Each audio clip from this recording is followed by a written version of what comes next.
at 6:50 p.m. Just at the start, as we move forward this evening in our agenda, we've had a set of difficult and really unforeseen circumstances this evening, so we do not currently have a quorum. So we will be operating through the 5th item on the agenda, and then we'll be looking to set a date in the very near future to reschedule to address action items that are listed later in the agenda. So as we move forward in our regular session, we would like to have our visitors open discussion forum. Do we have anyone that would like to share this evening? Hi, I'm Lisa Thompson, and I'm the nurse at Springfield Ball Charter School, and I'd like to present tonight to the board some concerns that I have that I'd like to have considered prior to returning to the hybrid learning. If I have these concerns, I know that others have them as well. Besides setting the metrics, which I know may be done soon, I had one of my first concerns, and I'm sure you may be aware of the term twindemic, which is being called such because of the time that the flu season is upon us now, coinciding with the COVID pandemic. Assurance from the board that due consideration is given to starting back at this very precarious time is important to the school as a whole. The symptoms of the flu, the influenza, just to clarify, not the pukey flu, mimic those of COVID. I'm concerned about the specifics of sending students home with symptoms of COVID or the flu. We definitely want to follow what is appropriate for each, and it will be hard to differentiate the two, between these two illnesses. Another concern is having the actual setup in place for addressing the needs of the sick student. At Ball Charter, the administration has been wonderful, working as soon as they got the specific information on putting putting this into place. Before 2 days had gone by, there was a designated place. I was blown away at the attention to the details. And there were many details, very specifically set out what needed to be in place. And the physical setup is there, but there's still some equipment that we need to obtain. Specifically, I'm concerned about having the N95 masks, which are very unavailable and just really hard, unavailable right now and are hard to obtain. In addition to the actual setting and equipment that are needed are the protocols that I believe that need to be clearly defined, that when a student or staff presents with COVID-like symptoms, the nurse, whoever is doing the assessing, if it's not the nurse, whoever is there in my absence, those things would be in place. We have the protocols from the CDC and the IDPH and the State Board of Education, but we need to make some very specific protocols for our school and have them in place, and so that someone can pick that up and take care of that if that sick student or staff presents. And right now, just more time is needed. I'm very confident that that will take place, but we just need more time to put that together. As in clearly setting out the protocols specific to our school and taking the time to do so, I believe that it is vital for communication to be clear with parents, either the parent that is fearful of sending their child back and needs that assurance that all things are in place, or the parent that is more than ready to send their student back at this time. We need to implement clear communication about when sending their children back to school is not appropriate. We don't want parents to say they weren't unaware, for instance, of sending a child back with any sort of cough that doesn't have an alternative diagnosis in place by a provider. We're sending them back with any symptoms that we just thought that they should know. After all of the coverage in the news and everything, we think they should know, but we just really need to have that in place. We need to have that in place prior to going back to hybrid learning. I also think that I'd like to say at this time, I think it's critical for parents to understand that our school is not a parochial school. It is not a smaller or larger rural school. I think that we are and have always been a school with the mission of creating a safe, nurturing learning environment, if I might take from our mission statement there, and just repeat, a safe learning environment. We all want that. This cannot be compromised because of what people in the community are hearing or saying on social media about different schools that are back in person and winging it. We don't want to wing it. We want to continue our mission for a safe and excellent education, learning environment and education, that which Springfield Ball Charter has always been known for in our community. Thank you for listening to my concerns. Thank you so much for sharing. We appreciate it. Do we have any other individuals who have raised their hand or were in line for public comment this evening?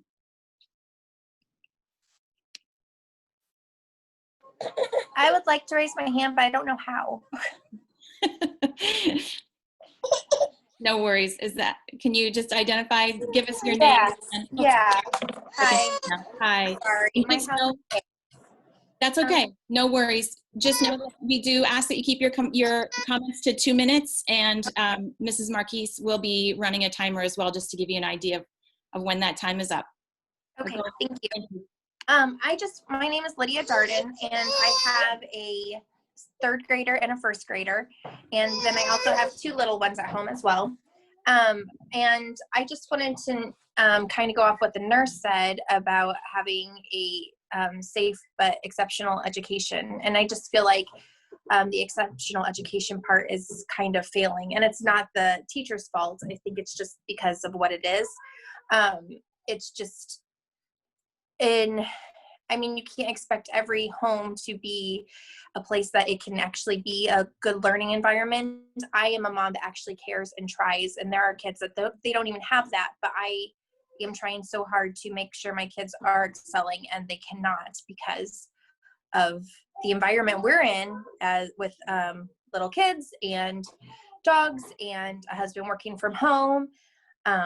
There's not enough corners. Like one of the I think her name was Heather. She was one of the extra help teachers. Anyway, she was saying, well, what I do is I turn my light on in my dining room, and I'm like, well, my dining room is connected to the kitchen and the living room. Like, it's all one big space.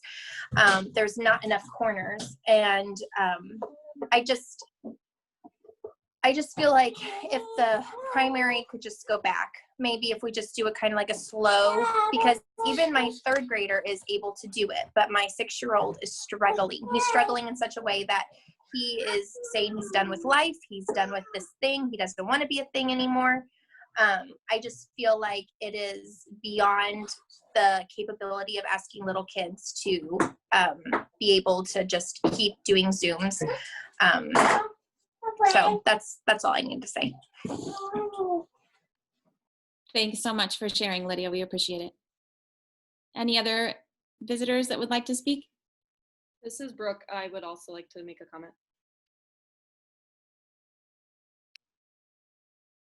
Sorry, I can't hear you, Principal Williams. Go right yeah, ahead. unmuting would be great, especially if you're the one who's supposed to help with the order. I apologize for that. Ms. Chambers has her hand up, and then Ms. Croak. Okay. Ms. Chambers, then you go ahead, and you've got 2 minutes. Thanks. Sorry. I just wanted to share that really quickly. In March during this, first of all, I'm Mrs. Chambers. I'm a special education teacher at Ball Charter. I've been there this 15 years now. In March, I did actually have students that showed progress during the crazy Zoom time that we had in the spring. And this is very difficult for all of us, and we can't deny that. But I know that as a teacher, there are way too many unknowns at this point to think about returning. Unknowns on how are we going to teach synchronously and asynchronously at the same time. That's extremely overwhelming for teachers when you don't know what you're doing. I'm also very concerned about going back and then having to leave again and interrupting students' academics and that way also. I just, as a whole, on side of as a staff member, I think the focus needs to be creating a true hybrid model that will work before truly considering going back. And I'd also like to know what the matrix are that we're going to follow. Thank you. Ms. Thanks for Crowe. sharing. I'm sorry. Hi, I am a parent of a first grader, and I just wanted to ask that hopefully some of the primary teachers were going to speak a little bit, since last month's meeting focused on kind of the upper level, and just say how they think remote learning is going. I know a parent just spoke about how their schooling is going for their child. Things are going okay for us. I mean, no one has everything perfect that they want during a pandemic, but I would love to hear how the teachers think it's going. I do have mixed feelings about still being on the computer so much as well. My child's in a regular classroom. He's doing okay. I feel like a lot of his classmates are really, really struggling. So just as a parent, it's hard to watch some kids, you know, bouncing off the screen and just feeling like, how much is this sitting down in front of a screen? Where are we going with this? This might be a year-long event, and just looking to the future, what does make sense? Does going back to some paper option for some families, is that something that's feasible? My next comment was, I would appreciate if there's an option to do public comments towards the end in the future. I think it's hard for me to speak to anything because I have no idea what the agenda items will end up discussing in more detail. So it's hard to maybe wait like a month for me to comment on anything. I know I'm not, I'm just a parent speaking, but I would love to speak later in the meeting if that's possible. And then lastly, just want to say thanks for, you know, how things are going so far, considering I know everyone's trying their hardest. We're all still alive and surviving. So thank you very much. That's all. Thanks so much for sharing. Do we have anybody else on the list? Ms. Kirby. Ms. Kirby, you can go ahead and begin. You've got 2 minutes. I just wanted to quickly say that I respect, you know, what the parents' concerns, and we have concerns about children who are struggling too. But I also wanted to just point out to the board that it's not all doom and gloom, that we have a lot of middle school students doing really well. And we actually have some middle school students who are doing better remotely than they did face-to-face. And when I talked to them independently, they said, you know, I just don't have all the distractions. And with middle school kids, you know, they worry about how they look, how they dress, and then who's talking about who, and social media. So there's so many things in the school day that are distractions, even in the classroom. And they said that now that they're removed from that, they're doing really well. And even some of their parents were kind of shocked that, you know, with a change in environment, that they're really kind of thriving. So I know that doesn't speak to everyone, but I also wanted the board just to be aware that it's not all, you know, doom and gloom. And some of the ones that are tending to struggle at the upper levels, they're beginning to ask for more one-on-one help, reaching out. They go look for us all in all corners of cyberspace to see where we're at. And I see that as a real positive sign that it is still September, and that you know, they are taking more charge of their learning. And it doesn't speak to everyone, but I just wanted the board to understand it's not all doom and gloom, and that I see more and more kids every day stepping up and doing better.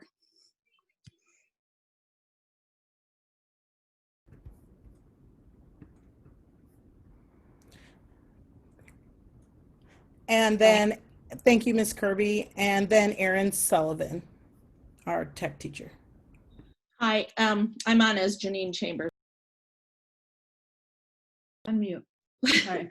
I just wanted to add to a lot of what everybody is saying, that I think we need to have clear, defined guidelines in place before we return to in-person learning, what we do in situation A versus situation B.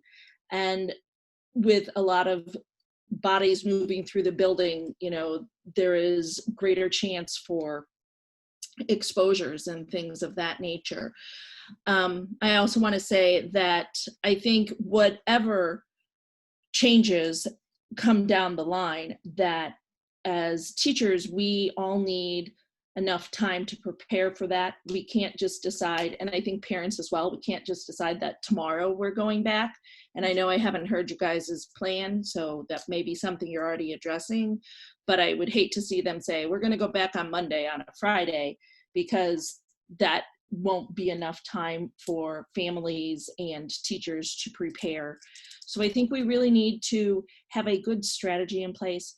I think that if we were to change right now, we would lose a lot of the progress that we've made with our students. I think the students are finally getting in the groove of things, and to throw in, the hybrid model where we may go in and out of school could really shake some of that stability up. So that was what I wanted to share. And thank you very much. Thank you for those comments. Do we have any other individuals that wanted to speak this evening? My dog, that's it. But thank you to everybody for your feedback. Heather, I'm sorry. Johannes, were you waving your hand? You're on my screen now. I wanted just to say a few things. Was this the time I was supposed to say it? This is the time for guests to speak. Okay. I just Right, wanted and to I say- think she's referring to the fact that we usually give a teacher report, but it's not, that's not scheduled, so this is appropriate for you. Okay. I'm the reading specialist at Springfield Ball Charter School, and I can say that what I've seen, and I've gone in a lot of the classrooms virtually, is a lot of hard work from our teachers and some amazing classroom environments virtually. I'm so impressed with the meetings in the primary level in the morning. You feel like you're actually almost there. The loving environment that you can feel through the screen, which has been impressive to me.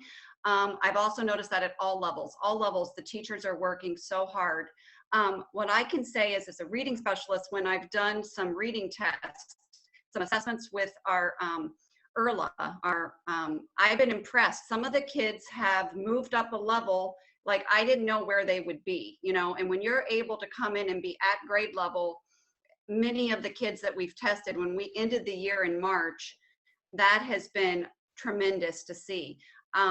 And so I just wanted to speak about that, the hard work I've seen. Another thing I want to say is my concern would be, you hear of some of the districts and how they start school, they stop school, they're home, and I'm a little worried about that, because I feel like I can speak about my groups. I see about 30 kids. We are all at the point of, they're all assessed. They know my behavior expectations. They're doing what I ask. They know where to go, and we're accelerating. I can see my 30 kids where we're going in reading, and I just would hate to disrupt and start over, but I mean, I'm willing to do whatever the board decides. I'm just saying that there has been some reading growth, and that's been exciting to see.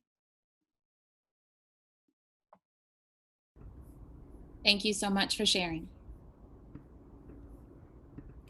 There are no other raised hands, and nobody else that has signed up. I know that some comments are submitted by writing or email to the board too, so those have been received. Thank you so much. I appreciate the help with that.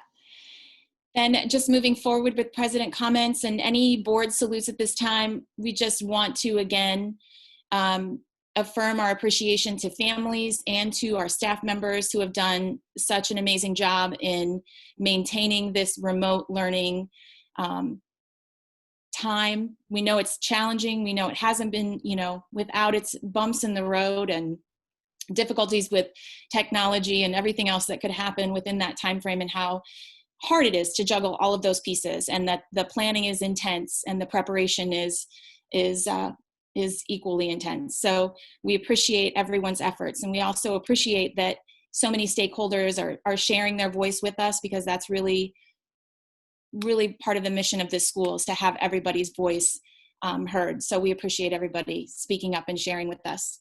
Any other board members here this evening that would like to share? This is Brian Wojcicki. I would reiterate that I certainly appreciate the feedback, as I think we all have paid attention to District 186 meetings and the transitions that we're discussing. The feedback that we've been getting, at least a handful of so over the last week, is helpful. And I would encourage that anyone wants to send in how their experience is going to the board, that is useful as we discuss the next steps.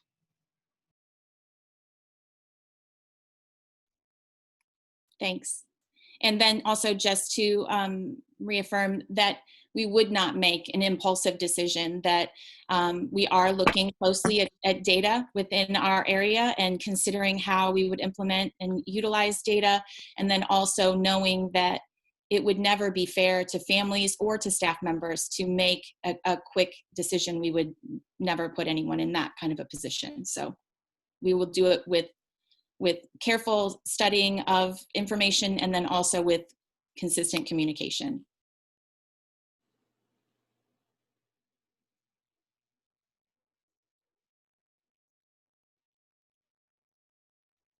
Okay, moving forward then for Finance Committee, Mr. Brower.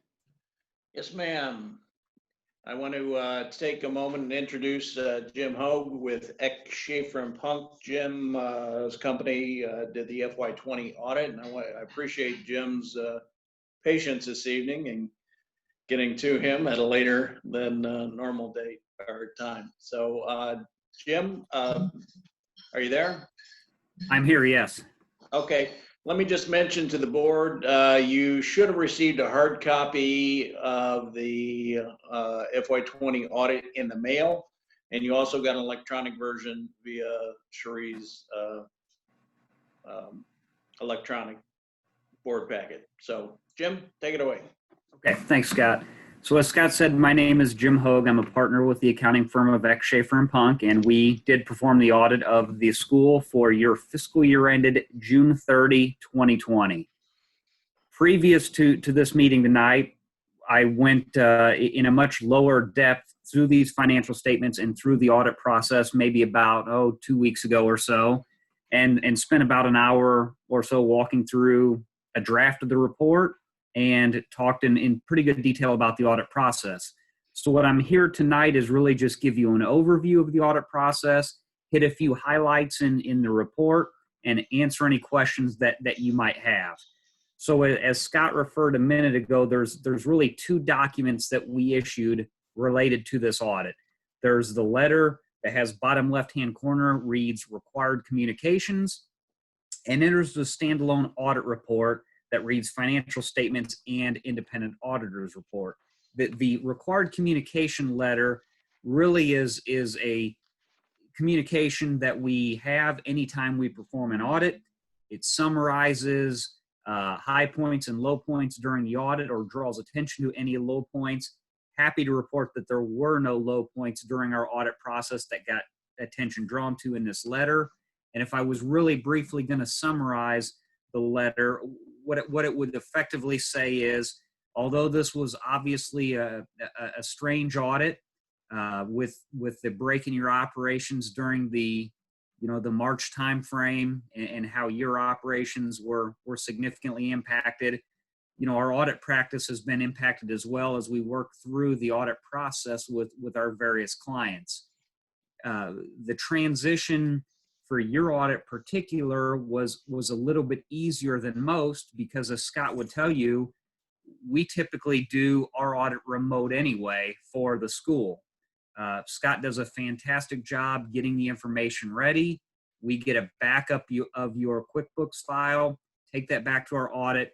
We make selections, we test the supporting documentation, and we do internal control walkthroughs. Because this is really the process that we typically do with Scott and with the school, there really wasn't any inefficiencies this year. From our standpoint, the audit went as smooth as it ever did. Scott did a really nice job, as always, getting ready for us. We came and picked up the giant box of stuff, and and made it through the audit process. As far as the board, I think important things to emphasize to the board, probably most important as each of our clients is being impacted differently, we want to do, at least on the internal control side and on our audit testing side, to make sure that, because maybe you're working a little bit more remote, do you still have the proper segregation of duties? Are you still following good internal controls, or have things been compromised and the processes broke down a little bit, in which case we need to tailor our audit processes a little bit to look to make sure that there's no misappropriation or errors because of that. But in our discussions with Scott and our observations based on looking at the audit documentation, we don't identify any areas of deficiencies that I think you should be concerned about. The processes, once you went remote and after the pandemic really hit the school and impacted a lot of our clients, you continue to have good internal controls and good processes in place to ensure that mistakes or misappropriation wasn't suddenly now more easily hidden or errors made. So the key takeaway there is that really the internal controls that you have in place, I believe, continue to operate, and you still have good safeguards in place to protect the assets that you've built up. The other thing I'd like to highlight in the letter before I jump to the report, I always like to emphasize here that the report we're about to go over is prepared on a modified cash basis. For those of you who are on other boards or used to other financials, many times you'll see them done on full accrual, or what's referred to as generally accepted accounting principles, or GAAP. These are modified cash basis. That's not to say that there's anything wrong with the model that you're using.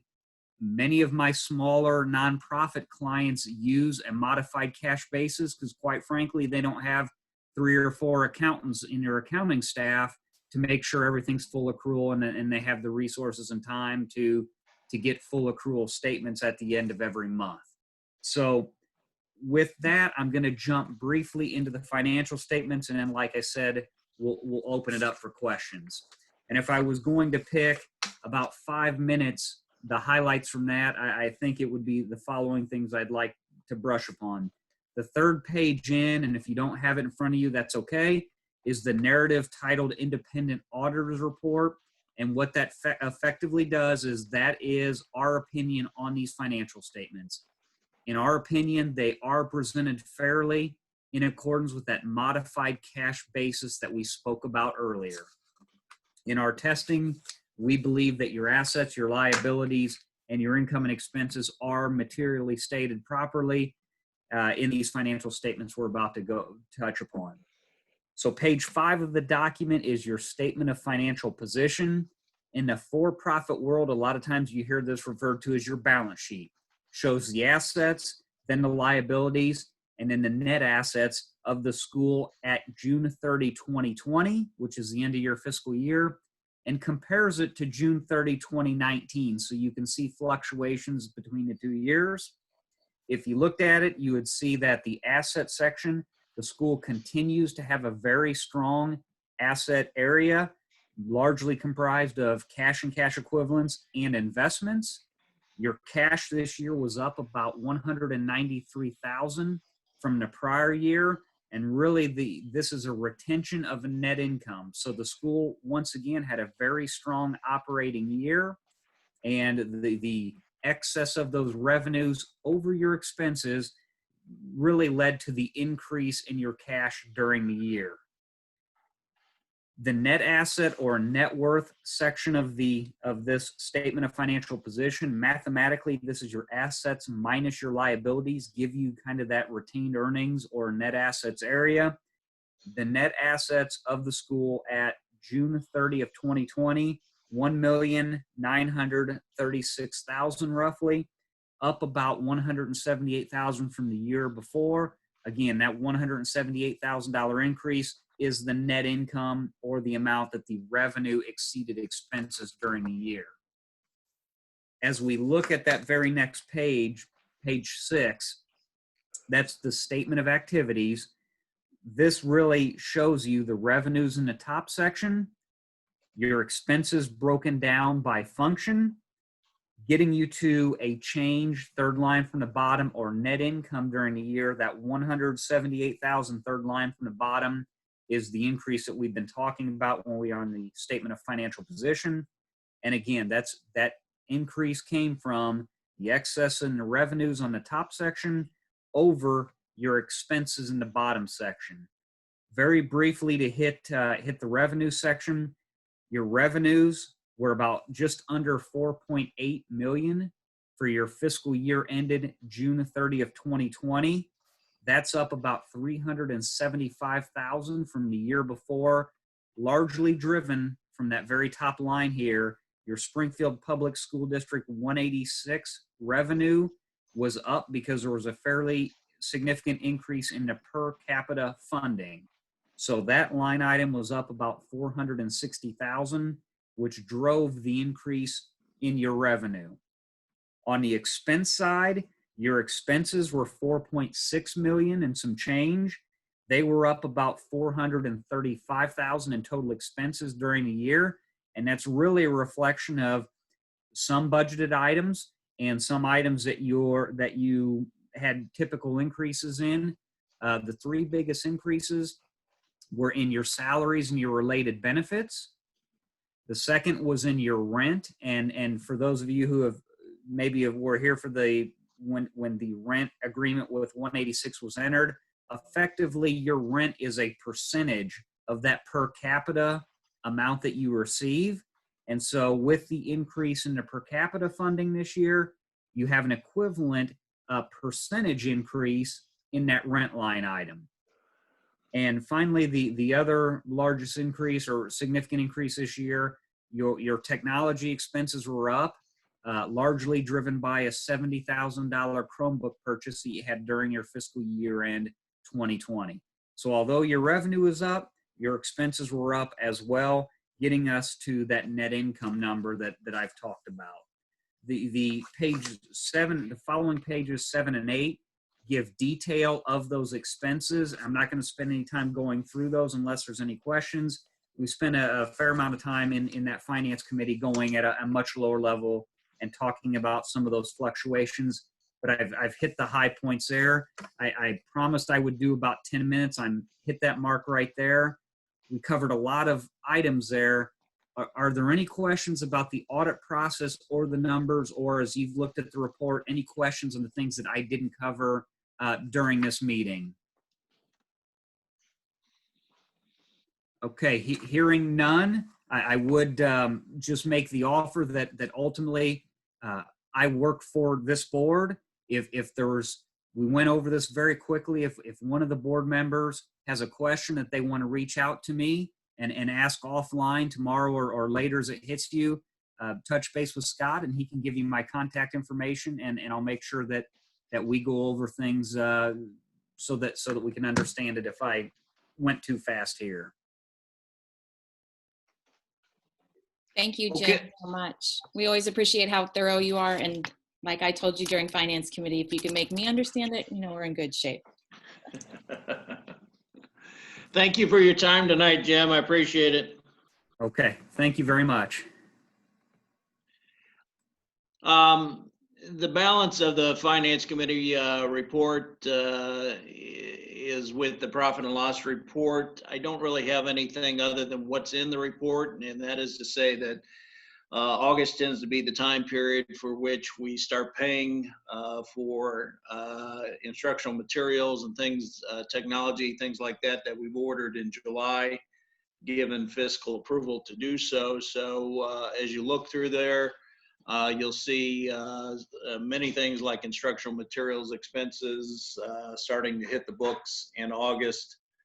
As far as revenue, we did, of course, get our first quarterly revenue payment in July. We are due for a second on October, early October. I've invoiced Nate at the district 2.5 weeks ago, so he could get it on his agenda for approval with District Board 186. So hopefully we'll see that second quarterly payment come in very soon. Again, things like charter childcare, since we currently do not have a program running for that, there is no revenue and expenses at our revenue at this time associated with that program. So again, look through the report. I'll pause for a moment. If you've already done so and have any questions, go ahead and let me know that. You also have the prior year-to-date expense report in there, so you can compare where we are standing with last year at this particular time. I always put footnotes out to the right-hand side for anything that looks interesting as far as large percentage differentials or large dollar amount differences, just to try and explain what's happening in that.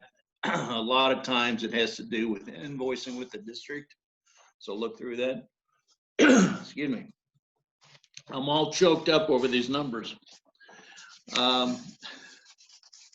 If there are no other questions, I would like to briefly go over the insurance quote that we received via Troxel Insurance Company. It's for Selective Insurance. It is our annual renewal period, which typically occurs at this time. I'm happy to say that even though it went up slightly, about 3%, a little over $600 for both workers' compensation and liability insurance. The coverages have not changed in any significant fashion. We are currently looking at 10% premiums, 10% under our budgeted numbers for these two line items. So that is another plus as well. One of the things that Troxel pointed out to me was there is a new insurance offering through Selective. It has to do with cyber liability and data breaches. Troxel recommended, and I agreed to go ahead and put it into the quote, this particular coverage, given the price tag of $50 for about $25,000 worth of overall coverage. Again, it covers a lot of things, as I mentioned, with regard to data breaches, website media content liability, cyber extortion, those types of things. So we did go ahead and include that into the package for the quote. So again, we're looking at $22,650, and we budgeted $25,000 for these two particular items. I'm not going to go into any more depth on that other than, as I said, the coverages, the deductibles, and the umbrellas all remain the same from last year. Scott, this is Brian. What was the so the cyber is a new line item that wasn't in previous years? It's a new coverage opportunity that, correct, has not been provided by this particular company in the past. And then I guess my only other question or comment, and I trust Troxel certainly, but in the past though, with some clients with cyber coverage, I've seen, and you mentioned the cyber extortion, where I've had clients that they'll end up picking it up as an insurance policy, and like anything, right? You wonder, or you don't know what the coverage is until you need to use it. And then that was one area that sounds like we're covered on. Some of the for-profit business world probably wouldn't apply to us in terms of revenue coming in wasn't covered during the period of time that, you know, the computer systems were frozen. But if you walk through it with them and it was consistent with, you know, what other, you know, municipal or nonprofits would typically have in terms of the period of time that they maybe would be subject to, you know, what it would end up being freezing our systems. I mean, is the reality or the extortion aspect. If you're comfortable with that, then that's fine. I am, and again, I talked through it with our rep through Troxel, and she assured me that it was, again, somewhat similar to other governmental or municipal types of coverage. Any other questions on selective insurance? Okay. One thing, October generally brings around the invoicing time period for student fees. I know we mentioned during the last meeting that we felt and have felt for a little while that we needed to try and get some type of online payment system. So just to give you an update, I am meeting with our banking representatives tomorrow locally here, and they feel fairly confident that we will be able to get that up on their software end of things so that we can attach it to our website before our invoices go out at the end of the month. So I'm optimistic we can get that done and have that available to families as an option for payment of student fees as we begin to send those invoices out at the end of the month. Nice. Thank you for making that happen so quickly. That's awesome. Yes, let's cross our fingers and see if it goes that quickly. I'm optimistic though. I think it will, because we're keeping it local and not going national with it. So I think we can handle it. All right, that's my report. Any other questions? All right, appreciate your time. Thanks, Scott. And once again, thanks for making that audit process go so smoothly, because you're so meticulous and keep us on track. So thank you very much. We appreciate all your hard work. You're most welcome. Thank you. Mrs. Williams, you want to go ahead and lead us into your administrative report this evening? Sure. We'll take a quick peek here at the enrollment report. This is the time of the school year where we share this with our board of directors.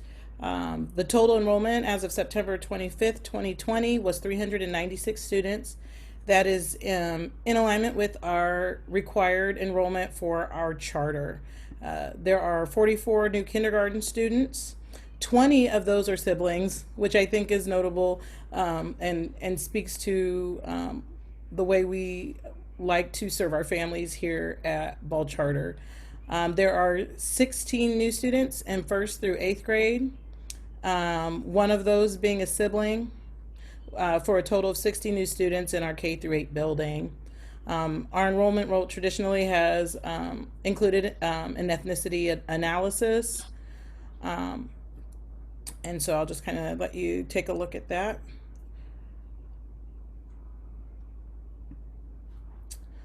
And then we're always interested in our students that are not returning to Ball Charter.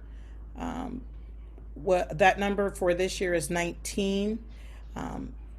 And based off of our report is prepared by Mrs. Bora in our main office. And, we try to report on data that's helpful. So she provided that the number of student averages around 37 with a high of 45 and a low of 19. The schools that these students transferred to, along with their demographic information, are listed below. And it shows our transfers so far. And so that shows both in district and out of state, breakdown by class. And the largest being 6th grade, and that's we traditionally find that our Ball Charter parents are parents who support school choice, and when students get to middle school, they have the option, they are tested for gifted, they have the option to participate in the magnet school for teachers that or students that in the past have been technology driven. However, I think that at Ball Charter we've worked very hard to promote our middle level program and show that we are just as rigorous from a technology standpoint. And so we really just appreciate and want others to be able to participate in open house and make sure that they are informed at our innovation and technology there at that middle level. a few choices in regards to homeschool or parochial school out of an enrollment of 396, very reasonable. And then you'll see too that 4 students kind of from lower grades. So, and then just break down by class of where our new students came in. The majority of those are always in kindergarten, and then we look at trying to balance the numbers of students in each grade. This is our largest middle school, our largest middle school group that we have had. We really did try to get in a lot of students in 6th grade. Traditionally, we'll see that if they didn't get into 6th grade, they try to get into 7th grade, try to get into 8th grade. And so kind of my viewpoint on that was if I can get them in at 6th grade, then they can enjoy those 3 years. And it also keeps our K through 5 class size well balanced. So we do have we were easily able to replace students that left. And then we were kind of really happy though for those 8th graders that we were able to welcome, because we know that that's also a very important year for all of our students. But so we just like to share that information out, and we do allow that to help drive us in making sure that we're keeping parents informed, and also just notifying the board that we are diligent in working through our wait list to make sure that we meet our charter 100%. So are there any questions involving the enrollment report? Okay, and then just to talk a little bit about remote learning, I again want to thank parents and staff for providing their feedback.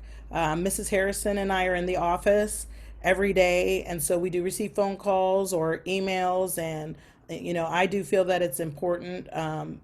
I appreciate receiving that feedback, but we're collaborative in our effort of developing a plan, providing a recommendation, and also making sure that our board is well informed. So it's always very helpful for them to receive feedback from all of our stakeholders, and not just myself. I have found that I agree that our teachers are hardworking, that even though our school hours are shortened, assuredly our teachers are working and doing a lot of planning, creating videos and things like that all throughout the schedule and all throughout times of the day. I do want to commend our teachers also for their work in identifying students that need additional supports, their creativity in coming up with interventions and ways that they can reach students, support students, remind students, and they've also showed a lot of grace when it came to meeting deadlines. And it's not something you want people to take advantage of. You just do that in a way where you recognize that everybody's remote learning experience is not the same. I am also a ball charter parent. My daughter's having a wonderful experience. My children are older, and so and I'm very happy for her, but I'm also grateful that it frees up mom to be able to work full time each and every day and do whatever I can to help the other 395 students, and then come home at night and assist her with other questions that she might have in regards to remote learning. But I have received numerous feedback from parents thanking teachers for going above and beyond in this remote learning experience. I'd also like to note to the board the professional development that's been taking place for our teachers in order for them to become experts in the different online tools and resources that they are using. We have provided Zoom Pro accounts. So when I've observed classes, I can see them in breakout rooms. I see teachers sharing screens. I see interactive work being done on those screens, students responding in their chats. And I think although this is a tough situation, the skills that our students are building are really going to change the dynamic of education when they return, and the use of these tools for in-person learning is just going to enhance what we've already been able to do. So we are definitely keeping track of families. Again, we were able, Mrs. Harrison and I, to identify families that might face some different struggles. As you see, we have a lot of siblings at Ball Charter. So we have families, you know, with several kids in the household that might be Zooming at the same time. We tried to pay attention to that when we built our schedule. We have done some things differently than 186, including modifying when the end of the quarter is, building almost a fall break into that Thanksgiving time, or the Thanksgiving break, and so that students have opportunities for some makeup work, some extra support, parent-teacher conferences, and also recognizing that our teachers are also parents, trying to build a calendar that allows them to also be who they need to be for their own children at home. So I just want to say thank you all the way around to our parents. I would also like to recognize our main office staff. Alongside Lori and I, we've picked up a lot of new responsibilities in remote learning. It doesn't just come down to student supervision anymore, but in particular, Ms. Marquise and Mrs. Bora in the office are having to make those attendance calls every day. Some of our families just needed to have clarification on when students need to check in for attendance. And so where the district has synchronous and asynchronous days, we do that by period for K through 8. And so our middle level students are checking in hourly, not just for their safety, as many of our students are home alone, possibly at this time, but also to reduce screen time. So there are times we don't have students on the screen, and we ask that they still complete work independently. They've received instruction by Zoom or by recorded video, and they can access that, but that they work. And so, you know, along with possibly the challenge of technology, I think the other piece of that is trying to make sure that students are still working during the school day and not only relying on that screen time. I hear that as a big, you know, concern even from parents this evening, but the idea is it becomes difficult because when we're not on Zoom, it's more difficult to determine that the kids are still getting that work completed.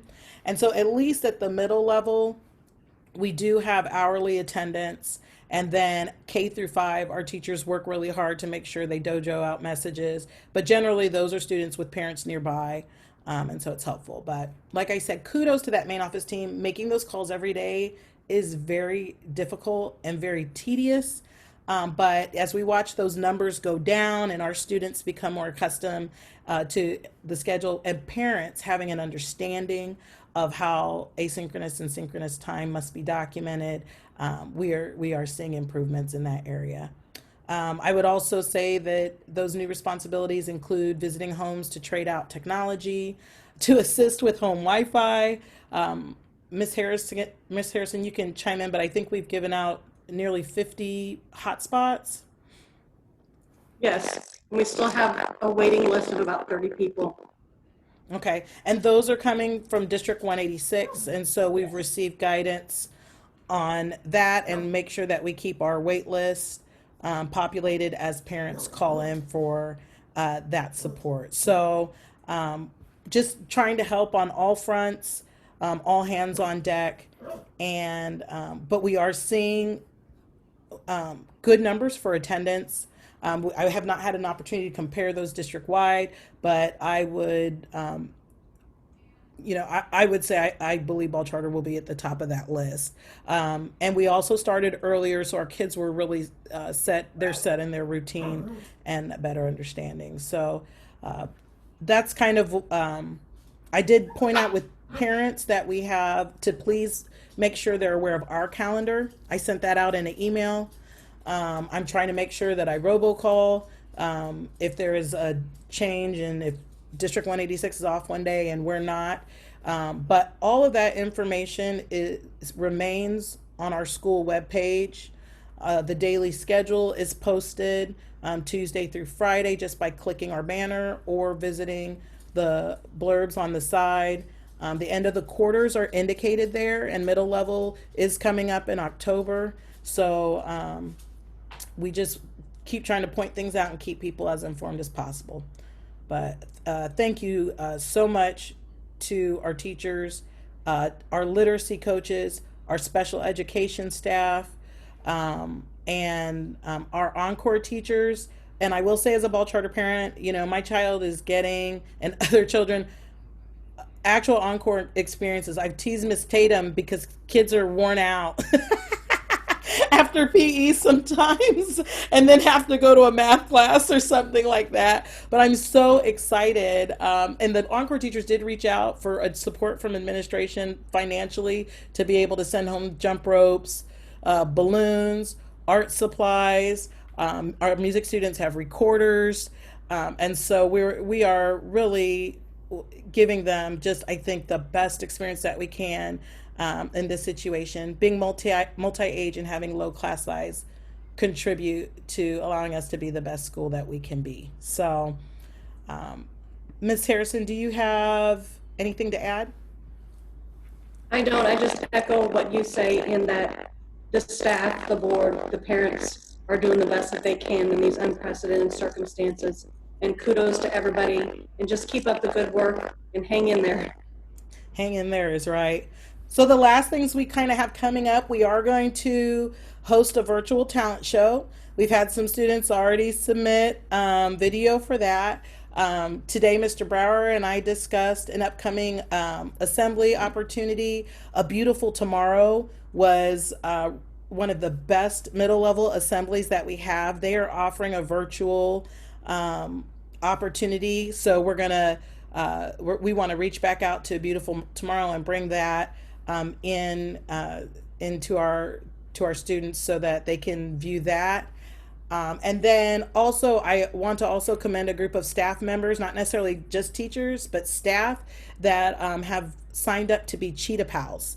And so even though we do have our special education staff, even though we do have our coaching and our interventionists, some way, somehow, staff members have still found a few more minutes in their day to pick up one more child or one more family that they can do a check-in with. We currently have, and I'll have to double check, but I believe we have, I'll check on the numbers, I think 25 Cheetah Pals. And we met today, and teachers have started, staff members have started introducing themselves. But the idea behind that supports the SEL efforts of teachers and Ms. Scroggin to give kids another adult to trust, another adult to check in with. If they don't know where to go for tutoring help, if they don't know that they can't, if they're not understanding their schedule, if they need some additional reminders throughout the day, or if they just need a friend to share with, we want those trusted adults on our staff to be that Cheetah Pal to them. So I just, it was an idea I had, but I was concerned that everybody would be more overwhelmed than remote learning, could cause or create. But there's still more room for compassion and at Ball Charter. And so I just want to also thank all of those staff members and then all the teachers that recommended kids that would benefit from having a Cheetah Pal. Thank you. That's awesome. Thank you so much for sharing. Thanks for always taking time to look at things a little bit differently and figure out how you can support everybody around you. So great job. Thanks.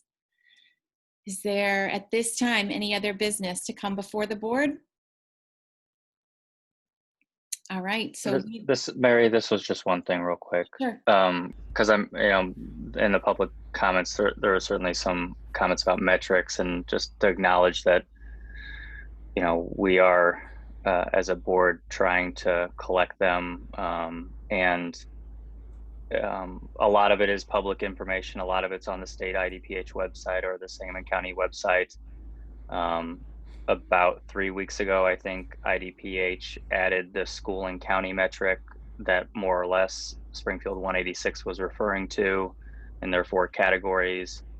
I think it's important to acknowledge that, you know, that's what at least the state regulator has put out there, but also point out that that state website is always a week behind, at a minimum.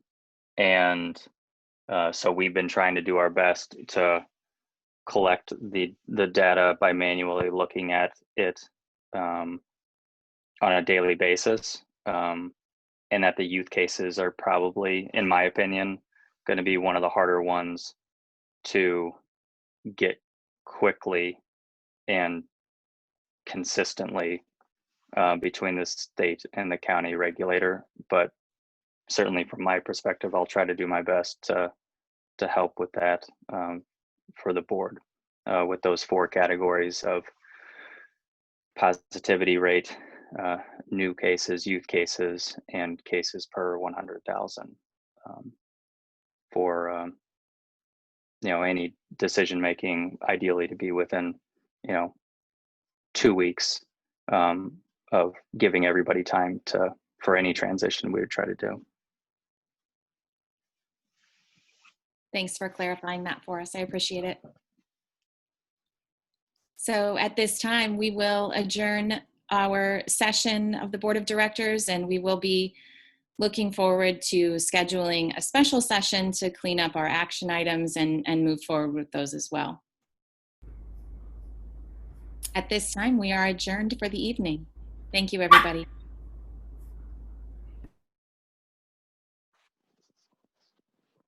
Thank you.